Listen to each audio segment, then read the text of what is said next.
बिस्मिल्लाहिर्रहमानिर्रहीम, अस्सलाम वालेकुम। मैं हूं ईसा नकवी। सबसे हैरानकुन और बड़ा सवाल यह है कि ईरान को इतनी प्रिसीजन के साथ कि प्रिंस सुल्तान एयरबेस पर E3 सेंट्री फिजा में उड़ने वाला रेडार, ये जो अमेरिका की आंखें हैं, ये किस मकाम पर मौजूद थी। अब आप अगर एयरबेस की बात करें और जहां पर मैं ये बात कर रहा हूं कि 3 किलोमीटर का रनवे कम से कम दरकार है और इससे जाहिर है कि इससे बड़ा रनवे होगा, उस रनवे और यानी इतने बड़े जो है वो एयरबेस के ऊपर प्रिसाइजली ये रडार किस मकाम पर मौजूद था कि इसको जाकर व्हीकल को इस जहाज को ईरानी मिसाइल्स हिट करते हैं। इससे 2-3 बड़े सवालात पैदा हो गए हैं। एक तो ये कि अमेरिका जो है उसके पास अपने अड्डों पर अपने इक्विपमेंट की, अपने इन्वेंट्री की, अपने लोगों की हिफाजत के लिए क्या फ़िज़ाई दिफाई निज़ाम मौजूद नहीं है। ये जाहिर है कि सवाल पैदा हो गया। $370 मिलियन का जहाज़ बचाने के लिए $3-4 मिलियन के थार्ड या पैट्रियट, 8 मिलियन का थार्ड इंटरसेप्टर्स या फिर 4 मिलियन के जो पैट्रियट के इंटरसेप्टर्स हैं वो तो फायर किए जा सकते थे, या फिर ईरानी मिसाइलों की प्रिसीजन इतनी ज़्यादा हो चुकी है कि वो इनके इंटरसेप्टर्स को चकमा देकर ऐन उस मकाम पर जा लगते हैं। और इसमें रशिया का किरदार, खास तौर पर इसके ऊपर सवालात उठ रहे हैं कि ईरान के पास सैटेलाइट इमेजरी शायद लाइव जो है वो इस रीजन की मौजूद नहीं है। तो what is there go about, उनको किस तरीके से ऐन वो मकाम पता चल जाता है। क्या रशिया या चाइना खुफिया तौर पर ईरान को प्रिसीजन के साथ वो मकामात बता रहे हैं कि हाँ इस जगह पर ये जहाज़ मौजूद है और इन मैप कोऑर्डिनेट्स के साथ आपने फायर करना है। ये एक बहुत बड़ा सवाल पैदा हो गया है। जो MIRV है वो अगर आप समझ लें, मैं आपके सामने उसकी जो AI ओवरव्यू है वो रख देता हूँ, उससे आपको अंदाजा हो जाएगा कि जो multiple independently targetable re entry vehicle है, ये एक एडवांस्ड बैलिस्टिक मिसाइल पेलोड है जिसमें सेवरल न्यूक्लियर वॉरहेड्स। ईरान के पास न्यूक्लियर हथियार मौजूद नहीं है। जितने ममालिक जिनके बारे में ये कहा जाता है कि सिर्फ रूस, चीन, फ्रांस, बरतानिया और इंडिया और अमेरिका, यानी ये 6 ममालिक हैं जिनके बारे में ये कहा जाता है कि इनके पास MIRVs मौजूद हैं। अब MIRV क्या होता है कि एक बैलिस्टिक मिसाइल जो होता है, आपको मालूम है कि बैलिस्टिक मिसाइल जो है वो किस ट्राजेक्ट्री पे जाता है। जो क्रूज मिसाइल है वो नीची प्रवास करता है, 90 मीटर्स तक की प्रवास करता है।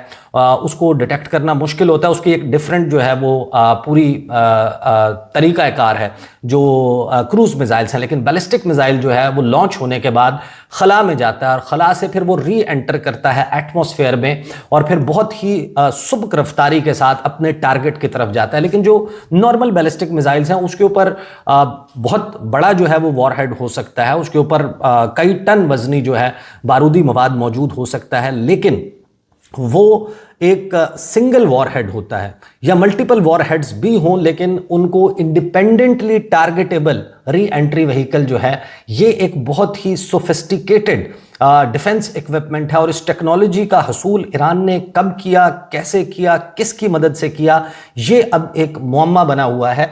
क्योंकि ये जो अमेरिका ने 1960 की दिहाई में बनाया, अमेरिका ने खुद MIRVs आज तक किसी जंग में इस्तेमाल नहीं किया। अब MIRV जो है उससे कितनी मैक्सिमम लेवल की डिस्ट्रक्शन होती है उसका आप अंदाज़ा लगा सकते हैं कि इसका जो मैकेनिज्म है कि जो मेन रॉकेट जब शट डाउन हो जाता है उसके बाद एक बस मैकेनिज्म है, उसके तहत रिलीज होते हैं तमाम के तमाम वॉरहेड्स, यानी कि दर्जनों वॉरहेड्स इसके अंदर मौजूद होते हैं। छोटे छोटे वॉरहेड्स, वो कई 100 किलो के भी हो सकते हैं, इससे कम भी हो सकते हैं, इससे ज़्यादा भी हो सकते हैं, लेकिन दर्जनों की तादाद में जो है और 100 किलोमीटर से ज़ायद रेडियस में ये टारगेट कर सकते हैं। और इन तमाम की अपनी यूनिक ट्रैजेक्टरी और स्पीड होती है। तमाम एक ही स्पीड के साथ, एक ही ट्रैजेक्टरी के साथ अपने अहदाफ की तरफ नहीं बढ़ते, बल्कि सबको इंडिपेंडेंटली कंट्रोल किया जा सकता है। और ख़ास तौर पर इसमें हैरानकुन बात यह है कि इनको लॉन्च करने के बाद रास्ते में इनका जब ये रास्ते में है तो इनका रास्ता तब्दील भी किया जा सकता है, इनको कोई और टारगेट भी रियल टाइम में असाइन किया जा सकता है। इसके हवाले से जो एडवांटेज है कि जो एक single ICBM intercontinental ballistic missile, उस पर मल्टीपल वॉरहेड्स तो हो सकते हैं सेपरेट टारगेट्स के लिए, जिसमें जो इंटरसेप्शन जो है वो बहुत मुश्किल हो जाती है। लेकिन ये जो MIRV है इसमें ख़ास तौर पर एक बड़ी हैरानकुन बात है कि इसमें MIRV में कुछ डमी वॉरहेड्स, डिकॉयज मौजूद हो सकते हैं कि जिससे डिफेंस सिस्टम जो है उसको चकमा दिया जा सके कि आपने एक ही MIRV लॉन्च किया, वो जिस वक्त खला से वापस फिजा में एटमॉस्फेयर में पहुंचा, उसके बाद उसका बस मैकेनिज्म ऑन हुआ, मल्टीपल वॉरहेड्स मल्टीपल डायरेक्शन में फायर हुए और उसमें से आधे, यानी कि अगर आपने 1 दर्जन जो है वॉरहेड्स उसके ऊपर या 20 वॉरहेड्स मौजूद हैं, उनमें से 10 में असल में बारूदी मवाद मौजूद है और 10 डीकॉयज हैं, खाली हैं। और उनको एंगेज करने के लिए अगर आपके इंटरसेप्टर्स एक ही वक्त में आपको 20 इंटरसेप्टर्स फायर करने हैं, $2 मिलियन ईच, या 3 मिलियन या $4 मिलियन का आपने एक इंटरसेप्टर फायर करना है 20 टारगेट्स को एंगेज करने के लिए, उसमें से 10 नकली हैं। अगर आपने 20 टोटल लॉन्च किए हैं, 10 जिनको आपने गिराया है वो डीकॉयज थे, तो फिर आप अंदाज़ा लगा लें कि जो बाकी 10 हैं वो कितनी बड़ी और कितने बड़े पैमाने पर तबाही मचा सकते हैं। इसका जो डिलीवरी सिस्टम है उसको लैंड बेस्ड ICBMs पे भी यूज़ किया जा सकता है और सबमरीन लॉन्च्ड ICBMs के ज़रिए भी लॉन्च किया जा सकता है। इसका जो स्ट्रेटेजिक इम्पैक्ट है कि इससे जो लिथैलिटी ऑफ न्यूक्लियर आर्सेनल है वो बहुत बढ़ जाती है traditional ballistic missile defence system के मुकाबले में। स्पीड इसकी जो MIRVs हैं वो री एंटर करते हैं एटमॉस्फेयर को at the speed around Mach 25 और रेंज जो है 5000 किलोमीटर तक भी हो सकती है। इसके हवाले से ईरान के पास जो ये मौजूद है, इसकी एग्जैक्ट डिटेल्स और स्पेक्स अभी मालूम नहीं है, लेकिन जो टारगेट्स हैं वो कई 100 किलोमीटर पर फैले हो सकते हैं। यानी कि एक टारगेट एक ही मिसाइल से 100 किलोमीटर के फासले पर टारगेट कर रहा है, तो फिर 100 किलोमीटर दूर भी उसी एक मिसाइल से आने वाला जो वॉरहेड है वो टारगेट कर रहा है। अभी तक रशिया के हवाले से है कि 21 नवंबर 2024 को उसने यूक्रेन पर यह इस्तेमाल किया था, लेकिन ईरान क्या वाकई इसका इस्तेमाल कर रहा है, इसके हवाले से अब बहुत सारे डिफेंस एक्सपर्ट्स और ममालिक बड़ी टेंजिबल सर्कमस्टेंशियल एविडेंस की बुनियाद पर यह दावा कर रहे हैं कि ईरान MIRVs यूज़ कर रहा है। कितने उसके पास मौजूद हैं, कब तक सस्टेन कर सकता है, that is a surprise, nobody knows about it. और ये इस वक्त सूरत हाल और ख़ास तौर पर जो सऊदी अरब है वहाँ पर जो हमला है प्रिंस सुल्तान एयरबेस का, that is talk of the town. हमारे सामने इस वक्त मल्टीपल कन्फर्मेशंस मौजूद हैं। For example Wall Street Journal जो है वो लिखता है कि Iran's missile strike on Prince Sultan airbase in Saudi Arabia damaged an American E-3 Sentry and airborne warning and control aircraft that is critical in managing battle space and tracking drones missiles and aircraft from hundreds of miles away, कि कई 100 मील दूर रहते हुए भी ये drones, ballistic missiles, तैयारे, इन सब को ट्रैक कर सकता है, इनकी लोकेशन इनको बता सकता है। ये तबाह हो गया। इसी तरीके से टेलीग्राफ मेरे सामने मौजूद है। Crucial early warning radar plane used to provide commanders with a real time picture of war was destroyed in an Iranian attack on the Prince Sultan airbase in Saudi Arabia on Friday. इसी में कहा जा रहा है कि 12 से 18 अमरीकी फौजी जो हैं वो जख्मी हुए, उनमें से 5 की हालत तशवीशनाक है।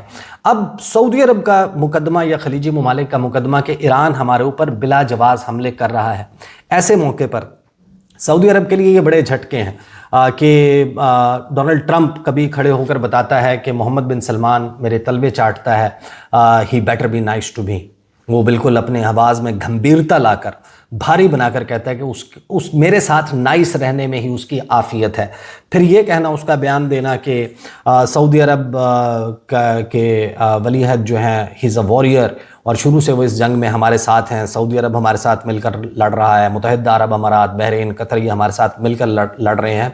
ये बहुत बड़ा सेटबैक है। लेकिन ऐसे मौके पर जब सऊदी अरब पाकिस्तान को कन्विंस कर सकता था कि देखें बस बहुत हो गया, इनफ इज़ इनफ, अब हमारा डिफेंस जो पैक्ट है हम उसको इन्वोक करते हैं और आपको हमारे साथ मिलकर ईरान के ऊपर दिफाई हमले जो हैं उनका आगाज़ करना होगा। ऐसे मौके पर ये तफसीलात सामने आ जाना बहुत मैटर करता है कि इस जंग के आगाज़ से अब तक हम देख रहे हैं ईरान का जो डिप्लोमेटिक एरिया में हमला है वो ये भी हो सकता था कि सिर्फ यही कहा जाता कि ये अमरीकी सफारत खाने पर हमला हुआ है, लेकिन इंटरनेशनल मीडिया, अमरीकी मीडिया ने ये तस्दीक की कि वो हमला CIA का जो सेल था वहाँ पर, जो CIA का सेंटर था, जो स्टेशन था, उसकी छत पर जो फाड़ कर एक प्रोजेक्टाइल है वो वहाँ पर गिरा और उसने तबाही मचाई।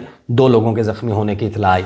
प्रिंस सुल्तान एयरबेस पर पहले अमरीकी कुछ लोगों के ज़ख्मी होने की इत्तला आई और अब ये तफसीलात आना ये वाज़े करता है कि सऊदी अरब के लिए ये एक सेटबैक है कि वो ईरान के हमलों को बिला जवाज़ जारियत, आप ईरान की दलील से दलील के कमज़ोर होने पर अब बहस कर सकते हैं कि यह कोई जवाज़ नहीं बनता।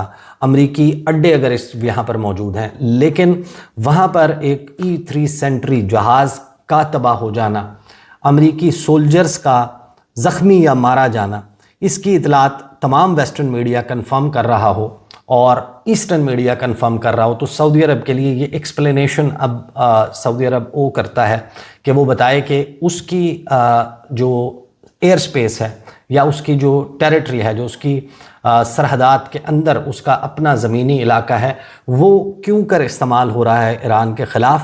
And not a word of condemnation कि ईरान के ऊपर जो जारियत है, ईरान के ख़िलाफ़ जो अग्रेसर है, उस अग्रेसर की, जिस तरह तुर्की के जो इंटेलिजेंस चीफ़ हैं उन्होंने ये कहा कि हमें ये नहीं भूलना चाहिए कि इस जंग का आगाज़ किसने किया। इसका मतलब यह है कि वो बराह रास्त अमेरिका और इसराइल के ऊपर गुफ्तगू कर रहे थे। पाकिस्तान की तरफ से जो मजम्मत है इसराइल की, वो भरपूर तरीके से की जा रही है, लेकिन समहाउ ये मिसिंग है कि पाकिस्तान अमेरिका के हमलों को खुली जारहियत करार देते हुए उसके ख़ात्मे का भी मुतालबा करे। अब सवाल ये है कि पाकिस्तान जो कोशिश कर रहा है कि मीडिएशन हो जाए, सालसी का किरदार अदा करे, वो किस हद तक सक्सेसफुल होता है। मैदान जंग की सूरत हाल मेरा ख्याल है कि अब क्योंकि बड़ी तवील हो गई है वीडियो और बहुत एक प्लेथोरा ऑफ डिटेल्स हैं, मैं आपके सामने सिर्फ एक समरी रख देता हूँ कि जो ईरान की पार्लियामेंट के स्पीकर हैं मोहम्मद बाकिर कालीबाफ, ये और सैयद अब्बास इराक़ची, सपोजिडली इन दो लोगों ने मुज़ाकरात करने हैं अमेरिका के साथ, लेकिन उन्होंने ये कहा है कि बावजूद इसके कि अमेरिका ने इस वक्त सफारती कोशिशों का आगाज़ करने के नाम पर हमें उलझाया है, इंगेज करने की बात कर रहा है, मुज़ाकरात की बात कर रहा है, लेकिन हमारे पास मुकम्मल इतला मौजूद है कि अमेरिका इस वक्त प्लॉट कर रहा है एक ग्राउंड अटैक, एक ज़मीनी हमला करने की तैयारी कर रहा है। वो किसी जजीरे पर हो सकता है, वो मेनलैंड ईरान पर हो सकता है, लेकिन इसकी तैयारी की जा रही है। फॉरेन मिनिस्टर्स पाकिस्तान, तुर्की, इजिप्ट और सऊदी अरब के वो इस्लामाबाद में मौजूद हैं, ये मुलाकात चल रही है। और फिर ईरान ने थ्रेट किया है रिटेलिएटरी स्ट्राइक इसराइल और अमेरिका की यूनिवर्सिटीज़ पर, क्योंकि उन्होंने ये कहा है कि हम मिडल ईस्ट में इनकी यूनिवर्सिटीज़ के ऊपर हमला करेंगे। हमारे यहाँ यूनिवर्सिटीज़ को निशाना बनाया गया, उसको हवाले से तफसीलात भी अब आ चुकी हैं। ख़ासतौर पर शाफ्ट और बंदर खमीर में ये हमले जो हैं अब अमवात रिपोर्ट हो रही हैं, शहादतें रिपोर्ट हो रही हैं। हूसीज़ जो हैं उन्होंने अपना दूसरा राउंड है वो लॉन्च कर दिया है मिसाइल्स और ड्रोन्स का इसराइल की जानिब, और उन्होंने कहा कि हम अपने हमले उस वक्त तक जारी रखेंगे जब तक इसराइल अपना अग्रेशन और हमले ईरान के ऊपर बंद और ख़त्म नहीं करता। प्रोटेस्ट हो रहे हैं तल अवीव में, वाशिंगटन में, अमेरिका में, नो किंग्स रैलियां हो रही हैं।